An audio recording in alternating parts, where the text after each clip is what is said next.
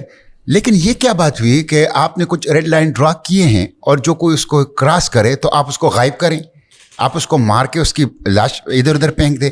یہ کسی بھی صورت میں اسٹیٹ کے مفاد میں نہیں ہے. اس سے پہلے آپ نے پرویز مشرف کا تذکرہ کیا. حقیقت یہ ہے کہ یہ شرمناک عمل وہاں سے شروع ہوا ہے.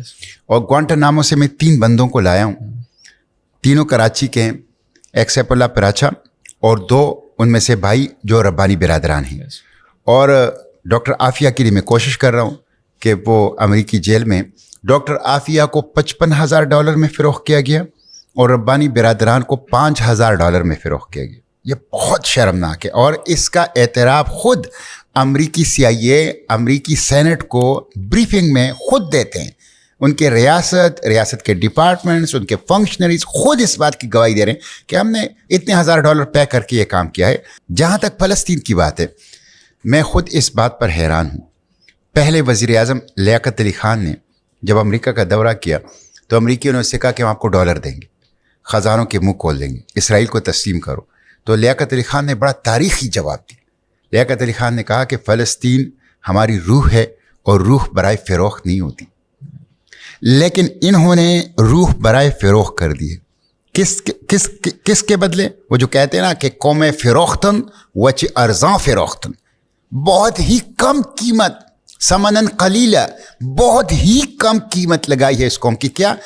IMF کا پیکج, F16 کے پرانے اسپیئر پارٹس, ٹرمپ کی طرف سے تعریف, بہت ہی کیا ملا ہے پاکستان کو.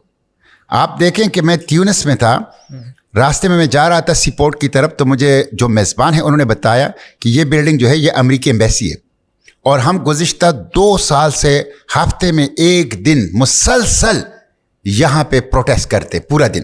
تیونس میں ہم نے تو کبھی 2 سالوں میں نہ امریکی ایمبیسی اسلام آباد اور نہ امریکی کونسلیٹ جو کیپٹلز, پروونشل کیپٹلز میں ہیں, ان کے خلاف پروٹیسٹ کی کہ پاکستانی قوم کو اجازت نہیں مل رہی. کوشش بھی کی تھی آپ؟ کوشش بھی کی ہے, کوشش بھی کہ نہیں چھوڑتے, لوگوں کو مارتے ہیں, جیلوں میں ڈالتے ہیں, ان کی آزادی اظہار رائے کے حق کو قتل کرتے ہیں.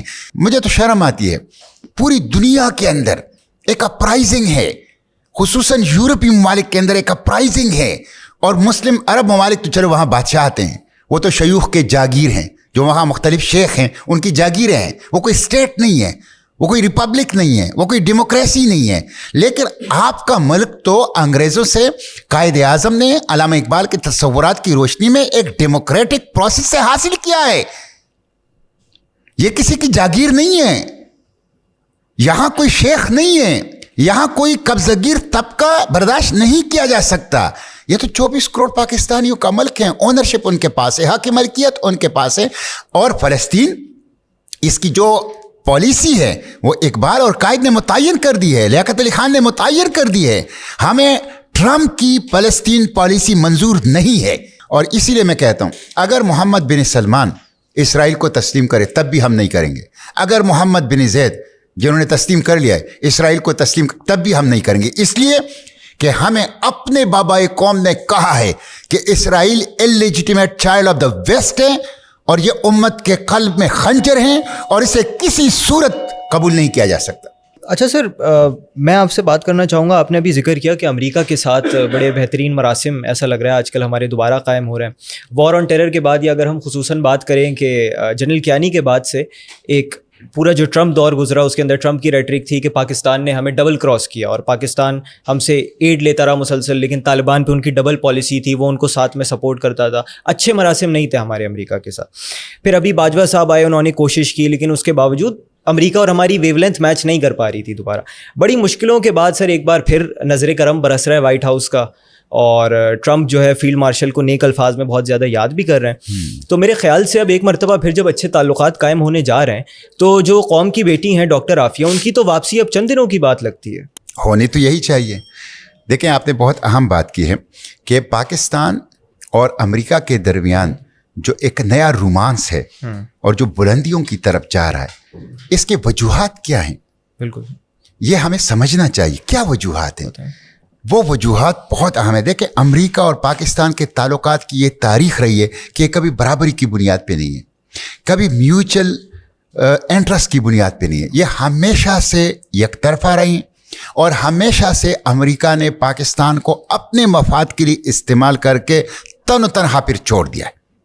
اور میں سمجھتا ہوں کہ اگر اس وقت پاکستان جو ایکسٹرنل اور انٹرنل کرائسس سے گزر رہا ہے اور جو تہ در تہ بحرانوں کا سامنا کر رہا ہے، اس میں 80% رول پاک امریکہ تعلقات کا ہے، یک طرفہ تعلقات کا. اور امریکہ نے جس طرح سیٹوں اور سینٹوں سے لے کر جس طرح افغان جہاد اور جس طرح اس کے بعد وار آن ٹیرر اور جس طرح اب ہمیں فلسطین کے حوالے سے اسرائیل کے مفاد میں استعمال کرنا چاہ رہا ہے، ان مسائل کا جو اس وقت پاکستان میں ہیں، بلوچستان میں ہیں، خیبر پختونخوا میں ہیں، یا اکانومی کو ہے یا پاکستان کے جو پالیٹکس میں ہیں، اس کی بنیاد جو ہے 80% یہ اس پاک امریکہ تعلقات میں ہیں. اس لیے یہ تعلقات اگر غلامانہ ہو، اب شرم الشیخ کو شرم الشریف کہا جاتا ہے، اور ہمارے وزیر اعظم چونکہ اب وزیر اعظم ہیں، اگرچہ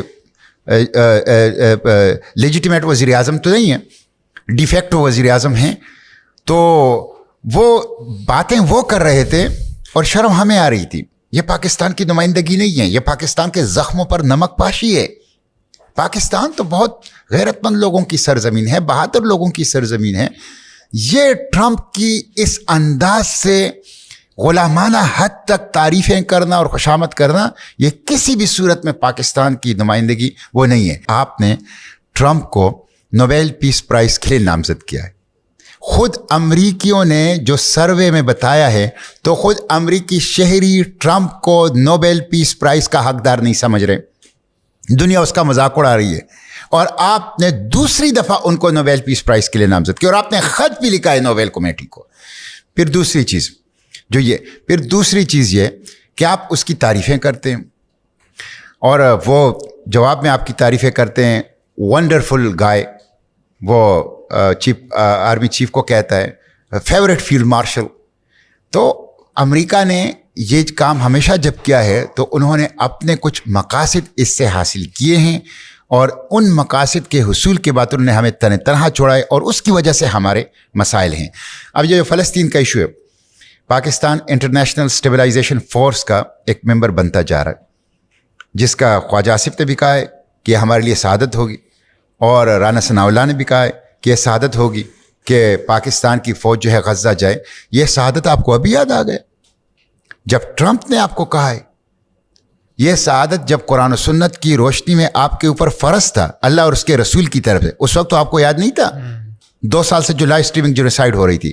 اب جب ٹرمپ نے کہا ہے کہ ہم نے مزاحمت کو کنٹرول کرنا ہے، حماس کو غیر مسلح کرنا ہے، اسرائیل کو پروٹیکشن دینا ہے، تو اس انٹرنیشنل اسٹیبلائزیشن فورس کا آپ حصہ بن رہے، اور اس طرح حصہ بن رہے. میں تو یہ کہتا ہوں کہ